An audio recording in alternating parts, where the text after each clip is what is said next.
many of whom are illegal, by the way. And if it weren't for me, the words illegal immigrant wouldn't be spoken right now. I really believe that. I really believe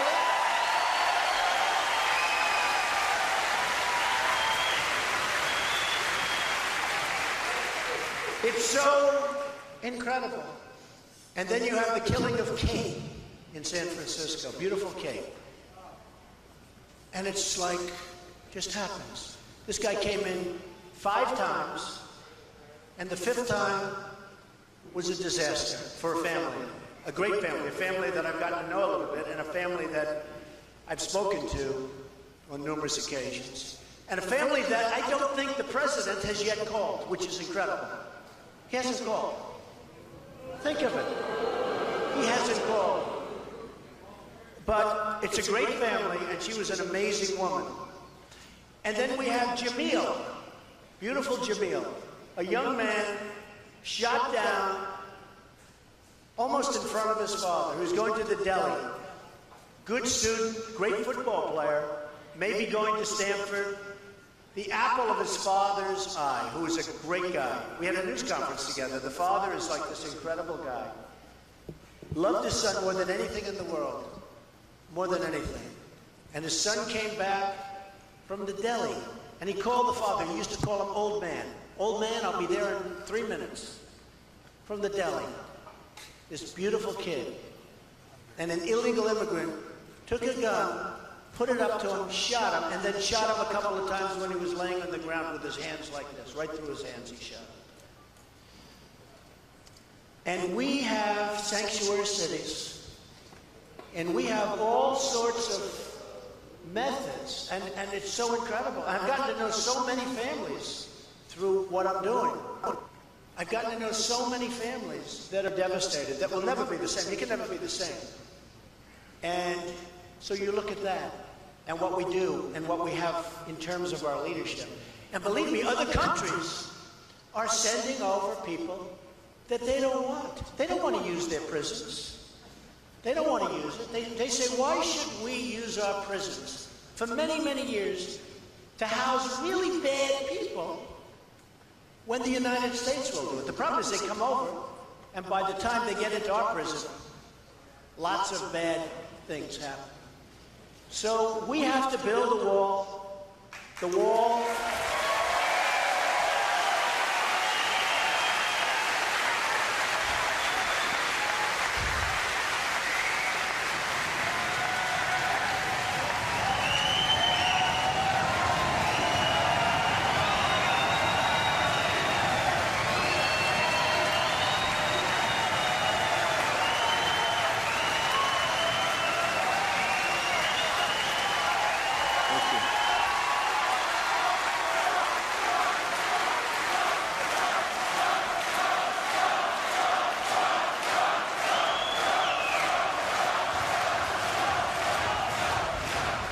The wall will be big, it will be powerful. And by the way, I am all for legal immigration. That's what it's all about. I'm all for it. But it's got to be legal immigration. Got to be. All right? Got to be. So, you know, Jeb Bush, one of my opponents, I noticed he's not doing very well in the polls. Hey, look, remember this. Remember this. He's gone to my friends, many of my friends, and he's raised $114 million. And he may, you know, right now he's not doing well in the polls, right? Okay. So he may be doing very poorly in the polls, but he's got 114, even more than that, to spend. But just remember one thing. They'll make commercials. They'll be building him up like he's wonderful. Remember, coming in as an illegal is an act of love. Remember that line? An act of love. Tell that to some of the families that it was an act of love. Tell them to some of the families that are devastated that that was an act of love. But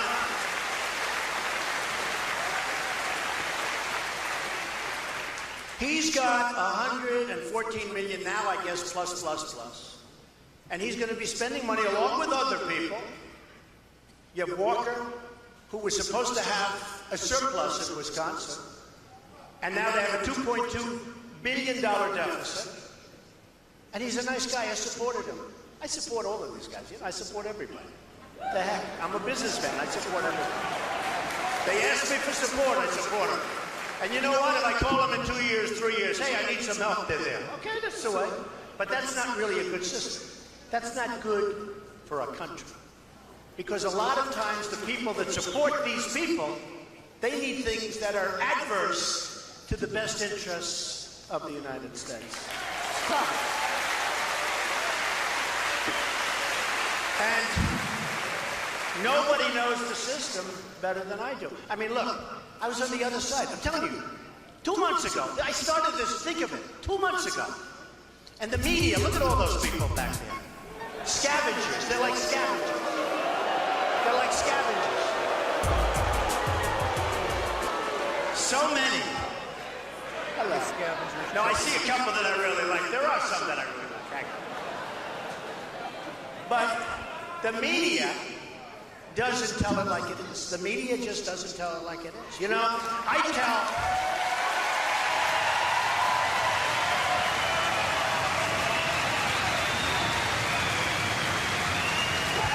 This is a hell of a crowd. It's very interesting. I have a little expression that I use so often because I believe it's true. And it's a sad thing. But I say it and then I give a very big rave up because if I'm elected president, this is what's going to happen. But I start off by saying, the American dream is dead, but I'm going to make it bigger and better and stronger than ever before. Okay? Let's say that. Let's say that.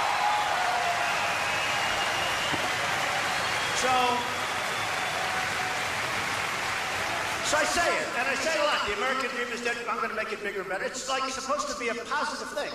So the American dream is dead, which we know very much it is. But I'm going to make it bigger and better, stronger than before. Right? So I go home and I see my wife. And she says, Melania, she'll make a very beautiful first lady, I can tell. And a great first lady. She's got a great heart. Great heart. She cares more about those women issues that Bush doesn't care about. She cares more about that between Melania and Ivanka, believe me. So I go home and my wife is saying to me, darling, that was a rough statement you made tonight. It's on the national news. I said, what? I thought I did great. I got a standing ovation. The crowd was packed. What are you talking about? You said the American dream is dead. I said, what? The American dream is dead. Oh, I said, let me see it. So we replay it. You know, you have these things like TiVo and things. It's really great today. You can replay from 10 years ago. It's unbelievable. So here I am, I'm standing, and I'm saying, the American dream is dead. Cut. Off to the next story. I say, that's terrible. It's terrible. No, it's dishonest. Okay, it's very dishonest. It's true. It's very dishonest. Oh, could I tell you stories about it? You know, I've always found the financial, because with financial it's a little bit easier to figure, but I've always found the financial media to be pretty good. You know, you have some guys there too, but pretty good. But the political media and the coverage, wow, it's tough. And I tell it to people because I want you to know, a lot of times what you're reading is just not the truth. It's just not the truth.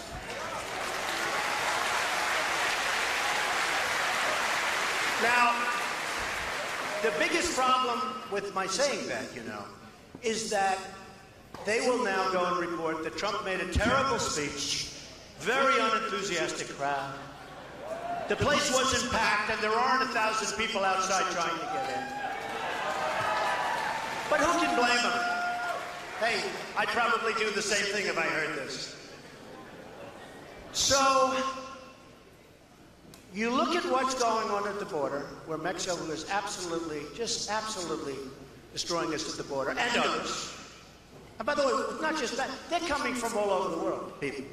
They're going through the border, but they're coming from all over the world. They're coming from the Middle East, folks. I hate to tell you. They're coming from the Middle East. But Mexico is also brilliantly killing us on trade. Mexico is the new China. Mexico is taking plants, and for cars, it's going to be, I mean, you can forget Detroit, what it used to be. This is going to make Detroit look like small potatoes in its prime, because they're taking our factories and they're rebuilding these massive plants in Mexico. So in Tennessee, they were going to build a plant. It was a done deal, big German car company, practically a done deal. At the last moment, they decided that they're going to build it in Mexico. Watch. You know how? Like here. Believe me. So let me just tell you. Now, we have a great company, Ford. Great company or good company? What do you think? Good company, right? I like it. I don't blame them. I don't blame them. And it's very appropriate because I'm making this speech. I've told this story. People hate this story, but they love it because it really explains it. But they hate the story. It's very depressing. So Ford is building a $2.5 billion plant, right? In Mexico. They're building it in Mexico. So you say, now, how is that good for us? So I said to myself, right? No good. We don't have to be business geniuses to figure, well, they're building a plant. They're going to make, it's a massive plant, one of the biggest in the world. They're going to make all these cars, trucks, and parts. They're even making parts. It's so big, they'll make the parts, the trucks. And I actually gave them a good idea. Why don't we just let the illegals drive the cars and trucks right in through the border? They don't have to even, sure. No, I gave them that. Save a lot of money. That'll be next. No, they'll be doing that next. So, they're building this massive plant. And I said to myself, okay, let's say that Jeb Bush or Hillary or one of these politicians, all talk, no action, all controlled by lobbyists and special interests and donors, people like me from previous months, okay? Total control. Bing, bing, bong, bong, bing, bing, bing. You know what that is. So I said, let's say that Jeb Bush is president. Now, he's not a stupid person. I agree with you. You know, he was so nice to me at the debate. And by the way, they said I won the debate. Is that nice? Is that nice? The polls came out and said I won. And boy, did I have nasty questions. I stood up there and said, I don't believe this. Some of those questions. Actually, Rosie O'Donnell saved me. This is one time. She saved me. I never thought I'd be giving credit to Rosie, but in this case, she was great. But I look at what's going on. I say, supposing Jeb is president. Now, he knows it's not a good thing to have a $2.5 billion plant over there, and plants from Michigan and all over the place. He's just going to go, boom, let's close them up, boom, we're going over to Mexico, right?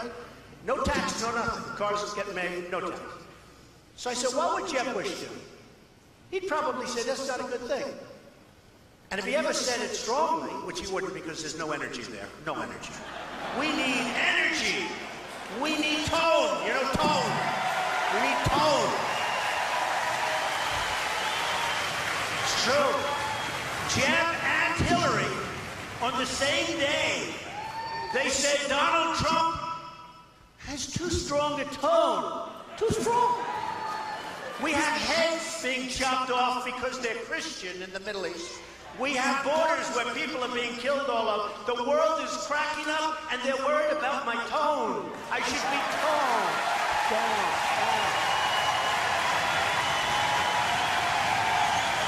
Sad. So sad. It was an amazing thing because he mentioned it and she mentioned it the same day. And I say, they're so wrong. I don't like their tone. There's not enough energy. There's not enough enthusiasm. There's not anything. It's just like, ugh. So I said, what would Jeb do? So, and Hillary, and by the way, all the politicians, just to use one as an example, okay? All of them. Because they're all controlled, 100%. So he'll say, I don't really want to let the plant be there. I want it built in the United States. We say, oh, we have a great president. But then what happens? He gets a call from one of his fundraisers. And they say, Jeb, you can't do that. You had Ford make contributions to you. You had other people make contributions to you, and they wanted to have it. You have made special interests. You had special interests. You have, your biggest lobbyist represents Ford. He gave you $1 million. You can't possibly do that after he raised all that money for you. And you know what he's going to say? Then go back to sleep, okay? No. That's what he's going to do. And the plan gets built. Believe me, 100%. That plan gets built, 100%. All right? So now let's say it's President Trump. Ladies and gentlemen, President of the United States, Donald J. Trump.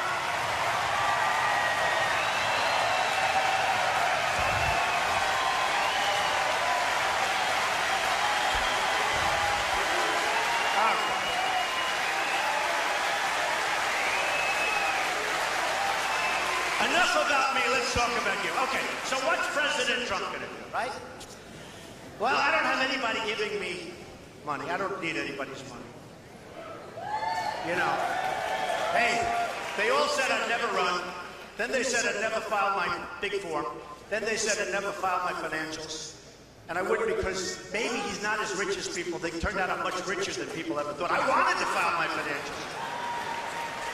I loved it. I wanted to file it. It's one of the reasons I'm running. I wanted to file my financials because now everybody's talking. He's really rich. But they said all these things. So what would President Trump do? So I don't have money. I don't have lobbyists. In fact, I've had, in the last 2 weeks, because I've hired many of the lobbyists. That's true. I hire lobbyists. They're great. They're terrific people. They can do whatever the hell you want them to do. Okay? It's true. So I've had a lot of them. They've called me. They said, we want to contribute. It's amazing when you go to number 1 how these guys want to give you money. You know, if you're at number 12, I guarantee Rick Perry is not getting a lot of calls from lobbyists. And neither is Lindsey Graham. The two guys that hit me the hardest were Perry, right? Perry and Graham. They hit me harder than anybody else. Now it's Rand Paul. Can you believe it? He's the new one. I said, Rand, I've had you up to here. I've had you. No, Rand Paul the other day. I mean, I said, where the hell did this guy come from? All of a sudden. But you know what's a great honor? They hit me really hard, right? And they went down. Lindsey Graham is at 0. Legitimately, I saw it on television. 0. That means out of hundreds of thousands of people, he didn't get 1 vote. And the other one, Perry, is at 2%. And he was at 5 when he started going after me. So something happened. So what would President Trump do? Here's what happens. I'll say, I don't like this deal. It's no good for our country. No good for our country. And I'm going to say, I'm not going to approve the deal. I'm not going to let it happen. I don't care. I will do everything I can. And by the way, I don't need Carl Icahn for this. I don't need Henry Kravis. I don't need any of our great guys. I don't need anybody. This is too easy. What do I want to waste their time? This is too easy. So what happens is I say, the deal is not going to be approved. I'm not going to allow it to happen. I want that plan to be built in the United States, preferably here, I mean, in all fairness.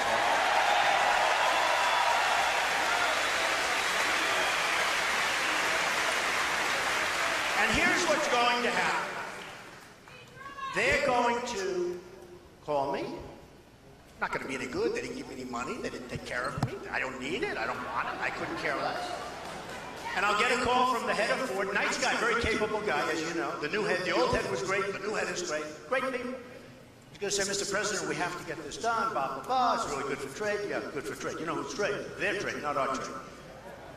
And I'm going to say, no, I'm sorry. Then I'm going to get a call from some lobbyists. I say, you didn't do anything for me. I'm not doing anything. I only care about one thing, making America great again. That's all I care about. That's all I care about.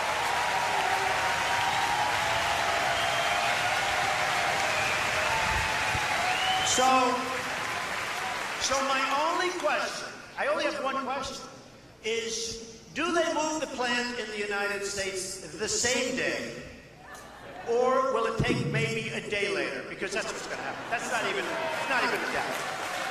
Okay? And we'll end up with a plant in in the United States, and we'll create jobs, and that's what we have to do. Because we're just losing so many ways. We don't have victories anymore. We just don't have victories anymore. So let's look at another thing. Let's look at this horrendous deal that we're making with Iran. Now think of it. Think of it. So here's a problem before we even start. Even if the deal doesn't get approved, and believe me, I think it probably will. I think Schumer, who I'm very close to Israel, but Schumer comes from New York, very close. I have a great relationship with him. Far better than our president has, that I can tell you. But who doesn't? I think Schumer did it with a wink. Not a bad guy, smart guy. Used to be a friend of mine until I did this, and I said, look, all bets are rough. Look, I got to do what I have to do. I'm sorry. But I'll be able to get along with these people. You know, you got to be able to get along. You got to make deals. We can't always sign executive orders. The country wasn't based on executive orders. I mean, you got to get deals.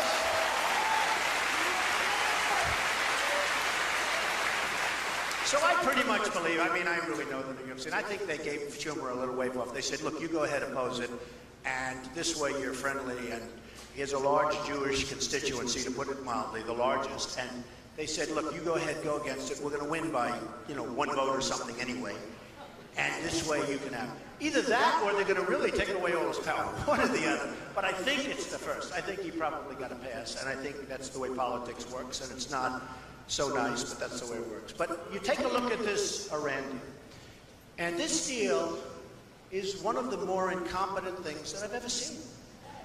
It's going to lead to nuclear proliferation. You're going to have countries that weren't even thinking in terms of nuclear are going to go nuclear. You're going to have money thrown around, and they have plenty of money in plenty of these countries, believe me, big, big money. You're going to have nukes all over the place where you never thought. This whole thing with, there are a couple of things. Number one, here's bad. And I heard this the other day and I couldn't believe it. The $150 billion and the billions and billions of dollars that go to Iran. If the deal doesn't get approved, they still get the money. You ever hear this? You ever hear? They still get the money. Okay? Think of how bad this deal is.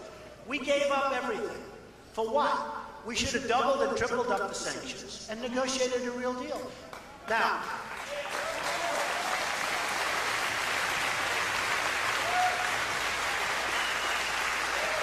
the 24-day catastrophe, right? 24 days. What people don't realize, before the clock starts ticking, you have to go through a whole process, like a mediation. It could be forever. It could be forever. And I could just see they're doing nukes all over the place.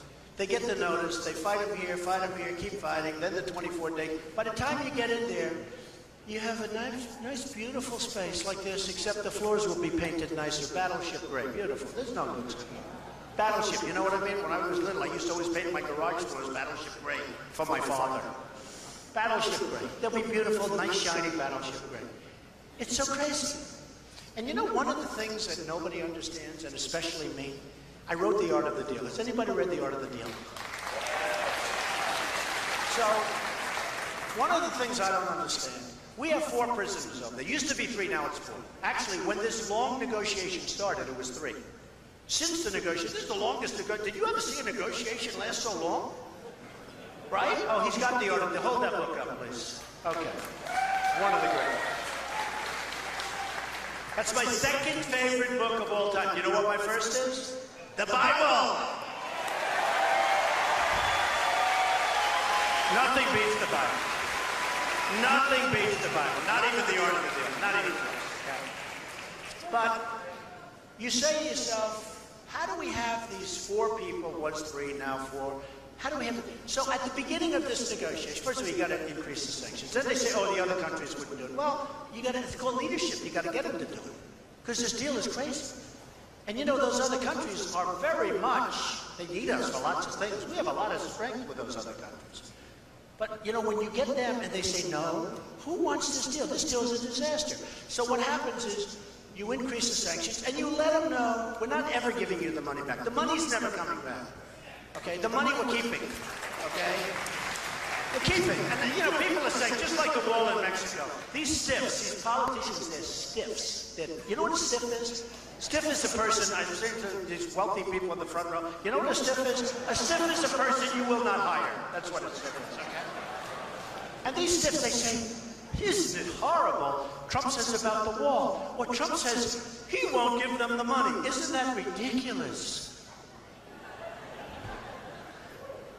And now they say, we didn't want to ask for the prisoners because they thought it would be too complicated and would complicate. Think of this.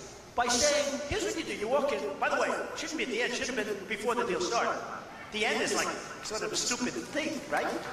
So you walk in, a couple of years is a long time. I mean, it's forever. World's longest deal. And by the way, this is called tapping. Tap, tap, tap. You know, the Persians are great negotiators. A lot of bad stuff has happened during this 2 years, believe me. A lot of things are being discovered over there. And it all has to do with nuclear. During the tap. I do that too with the deal. I don't know if I want it. Maybe I do. Maybe I don't. Tap, tap, tap. I tap these poor guys along. Then I say, the market's not so good. I'll do it. I won't do it. They're tapping us along. They're tapping us along. So now I say to myself, on the prisoners, fellas, and I mean literally in 2 minutes I would have had them out. I say, fellas, I would have had them out. I would have had them out. I mean, we have a guy named Kerry. I think he's actually probably a nice guy. He's 73 years old. He goes into a bicycle race and he breaks his leg. I promise you that I will never enter a bicycle race during a major event.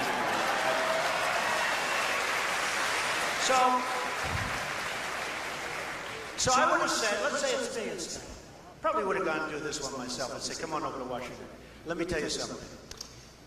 You don't want them. You don't need them. Your people don't care about them. We do. It sets a good tone, you know, to use a Bush term. It sets a good tone. Really nice. If you would give us the prisoners, before we start, we want to get the prisoners, just let them out, bump, bump, bump. Everyone's going to say you're really nice people. You'll be able to make a better deal if you let them out. Let them out, and let them out now. And if you don't let them out, we don't want to even negotiate. Because you know what that is? That's like a sign of bad faith, right? It's, if you can't get that.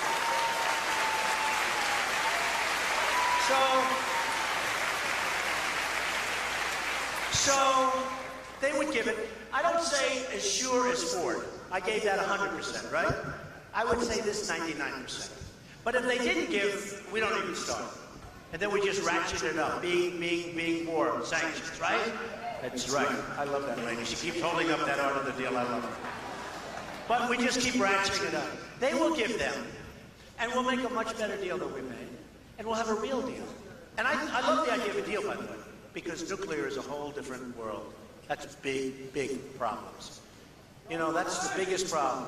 The worst thing we have in this world that we're living in today is the tremendous power of nuclear and weaponry. Nobody ever had power like this before. You look at Hiroshima, that's a tiny fraction of what they can do today. So I'm all for that. But the worst thing that can happen is a bad deal. That's far worse than not having a deal. The worst thing we can do is a bad deal. And this deal is beyond bad. This deal is incompetent. It's incompetent.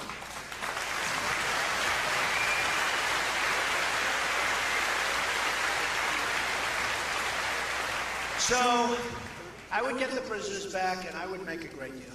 And you know what? They'd be happy. I'd be happy. We'd all be happy. We will be proud of our deals. You know, one of the magazines said I've done a great job with branding. Of course, it's a lot easier when you're not running for office. You know, this branding when you're running for office is a little tough, because if you get 55% of the people love you, 45% don't, that's pretty good. You win in like a massive majority, right? But they said I've done a good job with branding, and somebody said, boy, if you could do some branding for the United States, because we have a country where the brand has been so badly hurt. Think of it, the brand, this great country that we love. A friend of mine spent a lot of time in Czechoslovakia, which was a communist country. And see, a lot of people in Czechoslovakia. And they used to be so proud of the United States. And while that country was communist, people would take dollar bills and $10 bills and then put them in the windshield of their car to show how proud they are, how much they respected the United States. I said, I never heard that story. He said, yeah, you'd go around all over these communist countries, and they were so enamored with the United States that they put money bills on the window with Scotch tape, and they'd put them on, and they were so proud to have it in their car. You don't have that anymore. We don't have that anymore. We have so many problems. Obamacare is a disaster. It has to be repealed and replaced. And we can have such a good system. Obamacare, do you see what's happening to your premiums? They're going through the roof, 50%, 55%. You look at what's going on with health insurance. You look at what's going on with everything. It's just not working. Our country isn't working. The good news is we have tremendous potential. But if we don't get going quickly, we're never going to be able to bring it back. It's going to be too far.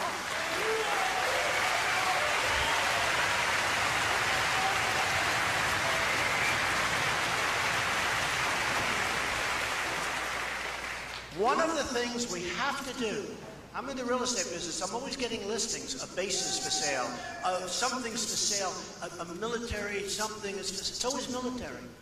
I say, are we going to have anything left? Are we going to have anything left? Take a look at how many bases they've sold. One of the things we have to do is build up our military so strong and so powerful.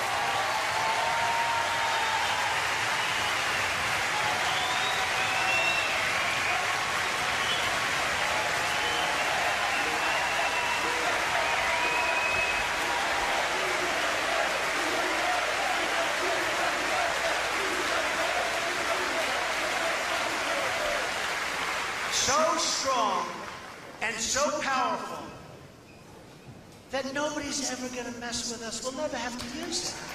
We'll never have to use it. And we can do that. We have the great technology. We have everything. But we're not doing it. We're cutting back on military, which is probably one of the worst things. You know, it's interesting. We would make it so powerful that, yes, it will cost money. But if we don't use it, we'll save a fortune because we won't have to.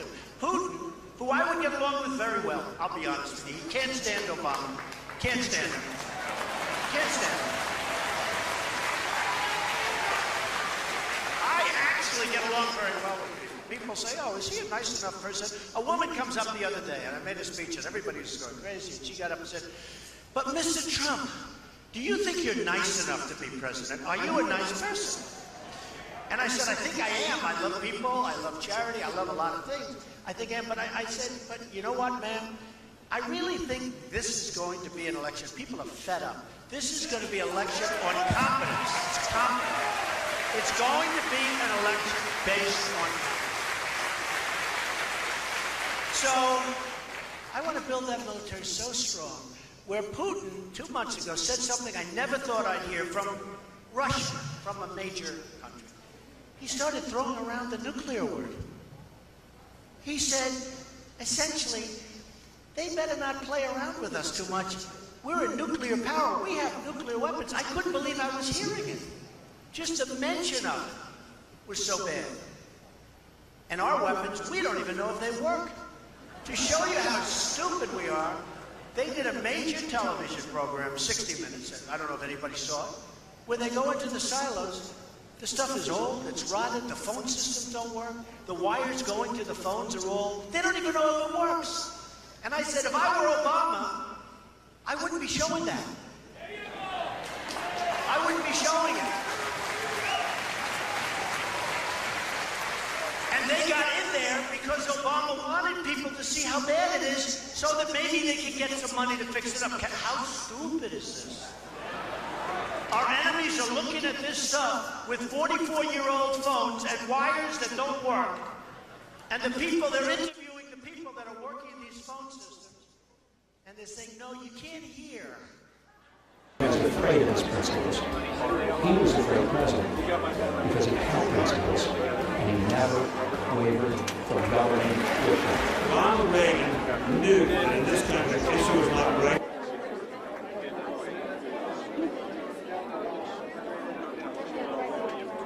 In one case, a man waited 6 days to see the doctor. And when he finally saw the doctor said, I can't see you, I'm going on vacation. Now think of it. No, think of it, how bad it is.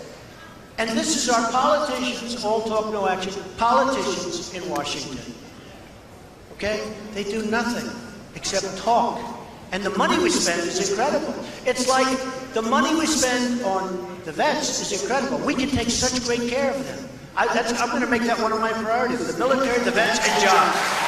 And jobs. And believe me, I know how to do it. I know how to manage. I know how to manage.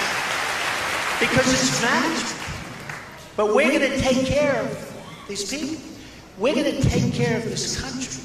This country is going to be great again. We are going to make this country so strong, so powerful. You're going to be so proud to be a citizen of the United States.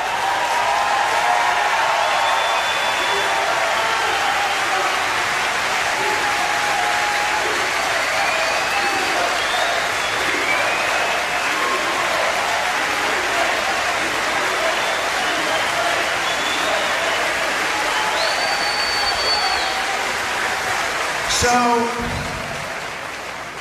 just in closing, it's been an amazing ride for me, you know, because everybody, all these pundits, you know, most of them, like these guys, they make $500,000 to sit on television and make predictions. But they all said, you know, that why would anybody want to vote for Trump? I'm saying, well, what are you talking about? It's just like The Apprentice. When I did The Apprentice, everybody said,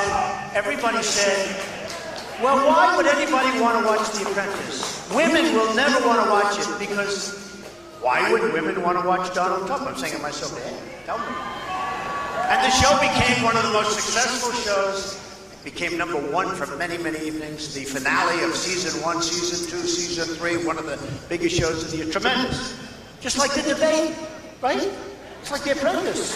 The debate was The Apprentice.